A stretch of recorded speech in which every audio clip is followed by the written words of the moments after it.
Oi pessoal, tudo bem? Então, hoje nós vamos ver mais um conteúdo aí dessa semana, que é a biblioteca matemática padrão da linguagem C. Toda linguagem de programação, pessoal, pelo menos a maioria, vai ter sempre uma biblioteca ou um conjunto de funções ou métodos, dependendo do como a linguagem chama essas entidades que estão dentro dela, né?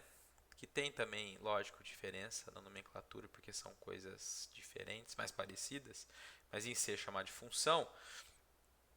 Tem funções, né, para cálculos matemáticos diversos.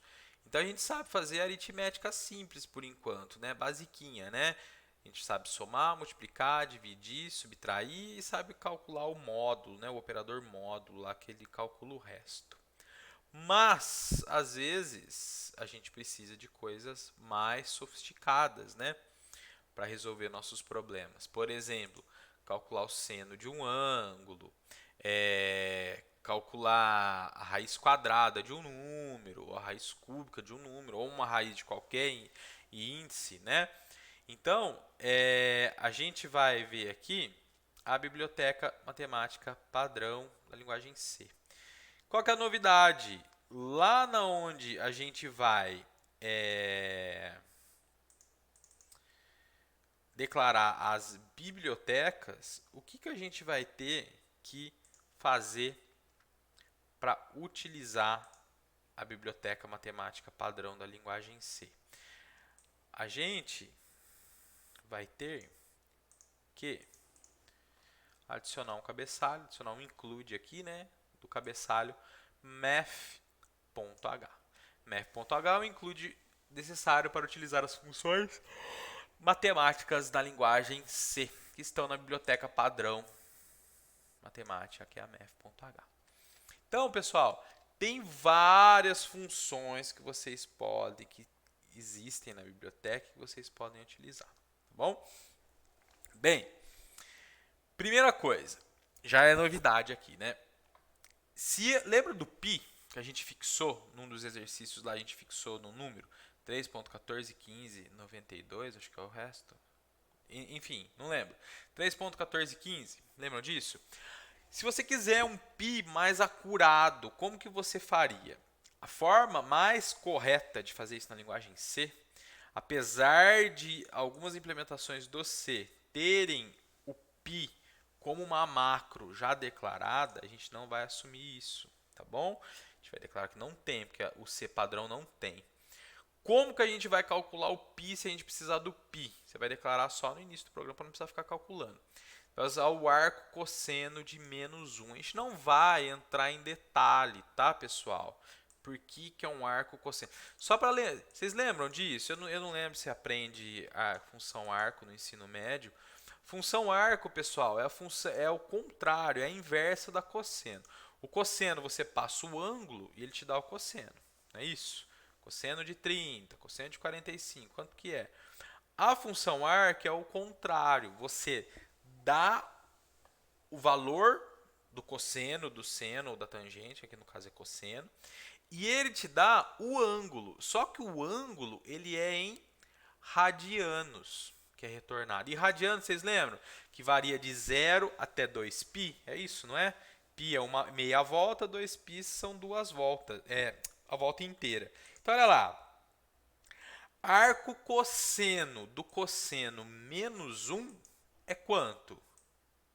Π, certo? Então a melhor forma de calcular na linguagem C o π, se vocês precisarem, é dessa forma. Agora do lado esquerdo, o que são essas coisas aqui? Double, pessoal, é uma variável do tipo float também. Ela é de ponto flutuante, só que ele tem o dobro de precisão. Então ele é um float que ele suporta, vamos dizer assim, mais casas decimais, tá certo? Ele é mais preciso. Ele é double porque fala que ele tem o dobro da precisão, certo?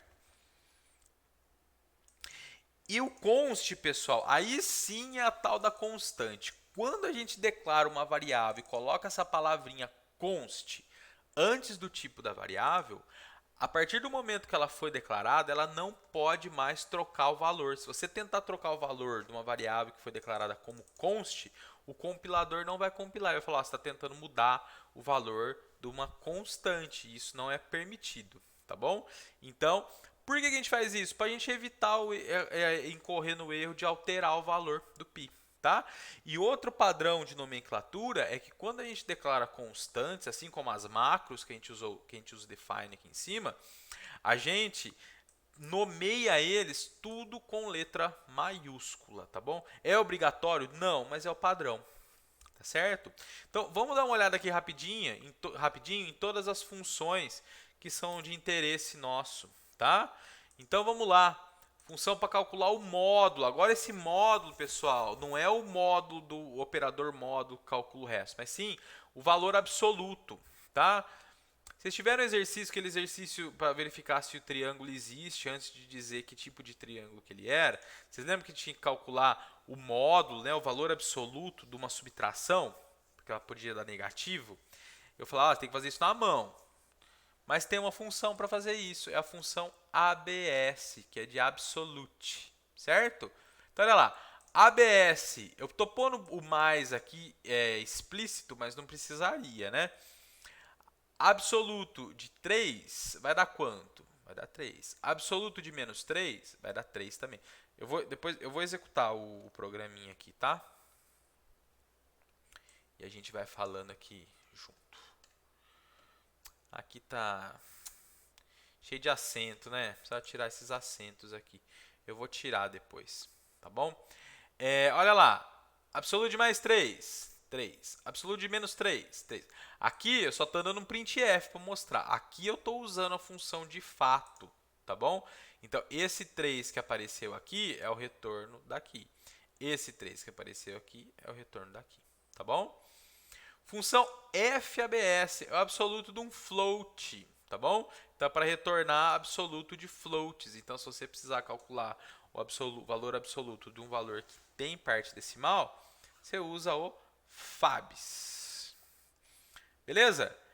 Mínimo e máximo, pessoal. Fmin e Fmax. Você passa dois valores como parâmetro e ele vai te retornar qual dos dois é o maior. Ele retorna como float. Cuidado, tá certo? Então, qual que é a sintaxe? Fmin para calcular o mínimo. Você passa os dois valores que você quer verificar quem que é o mínimo. E Fmax para verificar quem que é o máximo. Então, Fmin de 2 em 1 é 1. Fmax de 2 em 1 é 2. Super úteis essas aqui agora. Potência, raiz quadrada e raiz cúbica. Olha lá. Potência é a função power. P-O-W. 2 elevado a 10, que dá 1024. Certo? SQRT vem de square root, raiz quadrada. Square root de 100 é 10, certo? Raiz quadrada de 100 é 10. CBRT, cube root, raiz cúbica. Raiz cúbica de 729 é 9. Aqui, pessoal, podem ser valores decimais, não tem problema nenhum, tá bom? Tanto é que vocês vejam que o retorno é em decimal também. Se vocês, por um acaso, precisarem calcular a raiz, aqui, da mesma forma que eu tenho a potência de uma base em qualquer expoente, pode ser decimal também, como que eu faço para calcular a raiz, sei lá, a raiz quinta de um número? O que a gente faz? É só fazer a potência, não é isso? E fazer a divisão por... colocar o 10 aqui, nesse caso aqui, no denominador. Então, por exemplo, o que eu estou querendo dizer é, se eu quisesse calcular, quer ver? Qual que é a raiz décima de 1024? É 2, não é isso? Só tem que tomar cuidado, porque se eu dividir 1 por 10, vai ser divisão inteira, vai dar 0. Então, um dos dois lados tem que ser float, tá bom? Então, estou pondo o primeiro aqui, ó.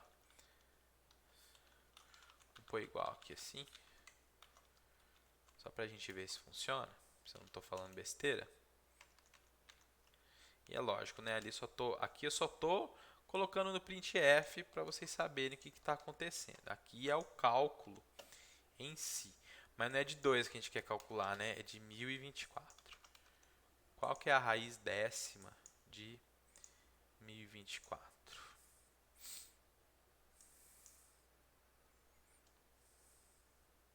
É 2. Certo? Então, vocês lembram disso, né? Quando a gente eleva um número a uma fração, então, por exemplo, 1 sobre 10, 1 sobre 5, 1 sobre 9, a gente está calculando, na verdade, é a raiz. Não é isso? Então, vocês podem usar essa regra para fazer isso. Tá bom? Bem, funções trigonométricas, seno, cosseno e tangente.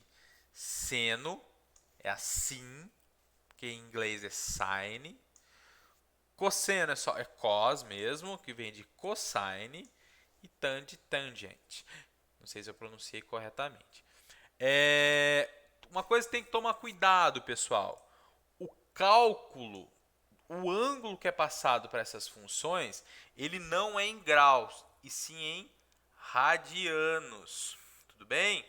Então, por isso que eu tive aquele pi lá no começo, porque aqui agora eu preciso fazer isso. Então, olha lá, o pi, que é meio radiano, né? Meia volta, né? Dividido por 6, meia volta é 180 graus.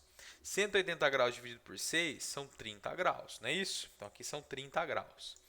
Qual que é o seno de 30? Olha lá, é meio. Cosseno de π dividido por 3 dá 60, né? É meio. E a tangente de 45 é 1. Certo? Precisar calcular seno, cosseno, tangente dessa forma.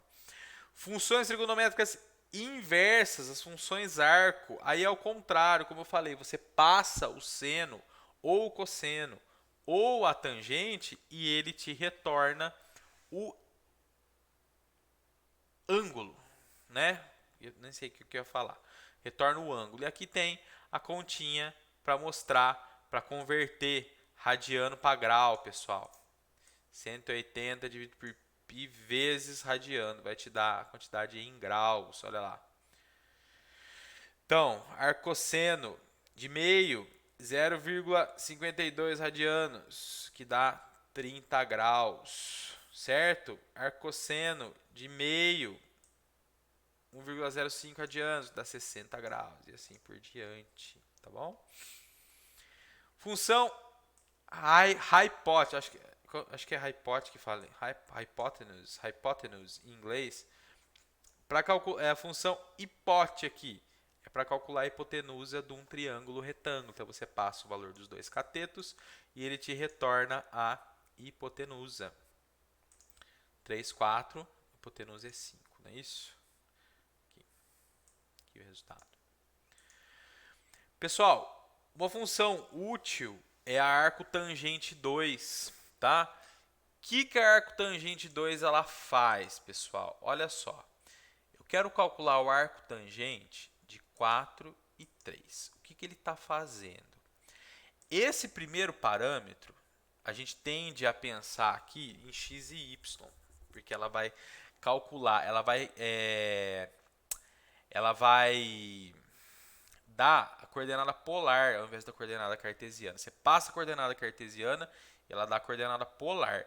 Nesse caso aqui, a coordenada cartesiana não é x e y, mas é ao contrário. Porque é a diferença em y e a diferença em x. Então, olha lá, o ponto 3, 4 no sistema cartesiano corresponde a 5, 0,93 polar. O que quer dizer isso aqui? Vamos fazer o desenho aqui para ficar mais fácil de entender. Talvez alguns de vocês nunca tenham ouvido falar disso. O que a arco tangente faz? Arco tangente 2, a tan 2. Porque a arco tangente normal, ela calcula o arco, calcula o ângulo da tangente, certo? A arco tangente 2, ela serve para você calcular o ângulo relativo entre dois pontos, tá? que você vai passar aqui? A diferença em y e aqui a diferença em x. Então, o que eu estou querendo dizer com isso? Imagina que eu tenho um plano cartesiano. A origem está aqui, certo? Se eu passar para ela, que é a minha diferença em x, vai ser 3. Porque eu quero saber o ângulo entre esse ponto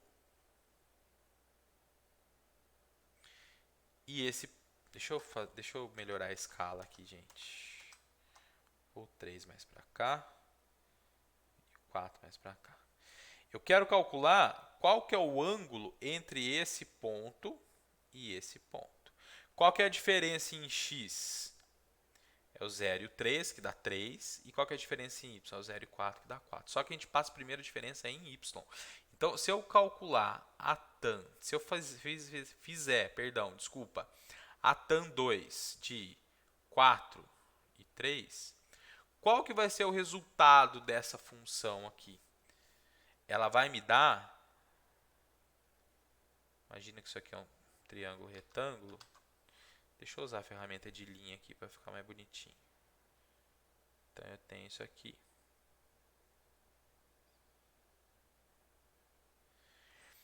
O que ela vai me dar? Ela vai me dar este ângulo aqui, ó. Certo? Qual que é esse ângulo entre esses dois pontos? Né? Então, olha lá, ó. É 0,93 radianos, que dá 53,13 graus. Então, esse cara aqui tem 53,3 graus. Certo? Vamos ver se isso aqui está funcionando. E se a gente inverter, se puser 3 e 4, então quer dizer, eu estou calculando desse triângulo aqui, né? Ó, 3 e 4. O ponto está aqui agora. Quero esse aqui. Que na verdade é esse aqui. Concordam? Eu tenho 90. Eu tenho no primeiro 53,13. Qual que é a diferença, né, para dar 180, que é a soma dos ângulos internos? 90 mais 53,13, né, dá 143,13. Só que eu quero tirar de 180. 180 menos 143,13. Põe 0, 0 aqui. 3 para o 10, 1. 2 para o 10, 8. 4 para o 10, 6. 5 para o 8, 3 e 0. 36,87. Então, vamos ver se funciona. Só para a gente testar.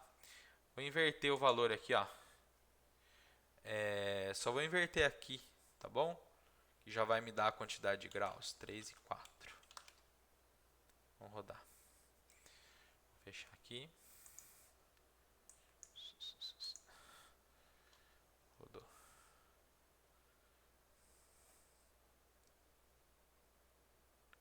Tá fazendo? Não. 36,87. Foi o que a gente calculou aqui, né? Estão vendo? Então, eu estou fazendo a mesma conta para esse outro triângulo. Na verdade, é esse complementar aqui, né? Complementar não, perdão. Que é o que está faltando para dar 180. Entenderam o arco tangente? O que é que o arco tangente faz? Ele calcula o ângulo entre dois pontos, tá certo?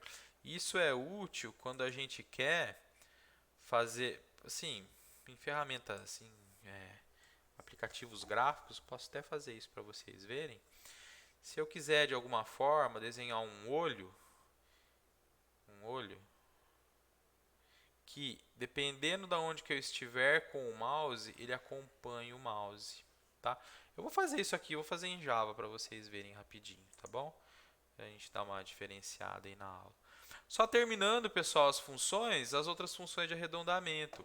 A função ceio, ela arredonda o número decimal para o maior inteiro mais próximo, certo? Ceio é teto, né? Então, 0,2, vamos rodar aqui. Já apaguei aquelas coisas que eu tinha mexido. Olha lá, ceio de 2,4 é 3. É o próximo inteiro mais perto desse valor, é o 3.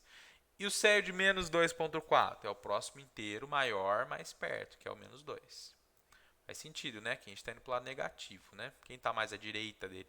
Quem que é o próximo inteiro mais à direita? É o 2. O floor é o contrário, ele retorna o chão, o menor inteiro mais próximo. Então 2,7 dá 2 e o negativo dá 3. A função trunc é de truncar, de cortar a parte decimal. Então olha lá, você passa um número decimal, ele tira a parte decimal e te retorna só a parte inteira, mas ele retorna como decimal, tá bom? E a função round, pessoal, tem que tomar cuidado, porque ela não é uma função para arredondar casas decimais, tá certo? Ela arredonda pro inteiro mais próximo. Ela não vai seguir aquela regrinha de eu tenho 2,39. Qual que é esse número se eu for arredondar a primeira casa dele? 2,4. Isso. Ela arredonda para o próximo inteiro, sempre, tá bom? Qual que é a regra? De 5 para cima ela vai para o próximo inteiro. De para baixo de 5 ela vai para o inteiro antes aqui, né? Para o inteiro que tem a parte decimal. Então, olha lá, arredondar 2,3 dá 2, 2,5 dá 3, 2,7 dá 3. Lá negativo, 2,3, 2, 2,5 vai para menos 3, menos 2,7, menos 3. Tudo bem, pessoal? Então, só toma cuidado e entender essas funções que são fáceis, tá certo? Como que usa elas, só que precisa incluir o math.h. Então aqui agora vem uma série de exercícios para usar essas funções, certo? Aqui tem a explicaçãozinha do arco tangente, ó, tá bom? Mais um desenho aqui, tá? Olha lá, probleminha clássico para usar raiz quadrada. Calcular as raízes da equação de segundo grau, né? Então vocês vão ler a descrição aí e ver o que tem que fazer. Cuidado quando o A for zero, que não existe equação de segundo grau, não tem raiz, porque ela não existe. Cuidado com o delta negativo, que você não pode fazer, não dá para calcular a raiz quadrada de delta negativo no conjunto dos números reais. E assim por diante. Fazer potência. Aqui, pessoal, talvez esteja um pouquinho difícil de enxergar na hora que for desenhar na tela. É o circunflexo, perdão, tá? O circunflexo ele é usado para denotar potência, tá?